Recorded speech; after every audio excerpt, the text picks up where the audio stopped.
Deputy secretary OIC middle east Aqeel Arain کے اعزاز میں صدر PTI ابوظبی محمد ثقلین مہرو کا تقریب کا اہتمام۔ دبئی نمائندہ خصوصی محمد آصف بلوچ سے پہلی بار اوورسیز پاکستانیوں کو عزت دینے اور ان کے مسائل سننے کے لیے اوورسیز کنونشن کا انعقاد کیا جا رہا ہے۔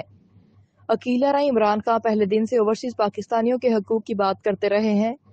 نواز خان جدون اوورسیز کنونشن میں پاکستانیوں کے مسائل اپنی قیادت تک پہنچائیں گے۔ محمد ثقلین مہرو: اوورسیز کو ووٹ کا حق ملنا PTI کامیابی کا سبب بنے گا اور ہم اوورسیز کنونشن میں پوری تیاری کے ساتھ جائیں گے۔ محمد فہیم بیگ، صدر PTI القوین: گزشتہ شب صدر PTI ابوظبی محمد ثقلین مہرو نے سعودی عرب سے امارات شکریہ عمران خان مہم کے سلسلہ میں آئے deputy secretary OIC office of international chapter middle east general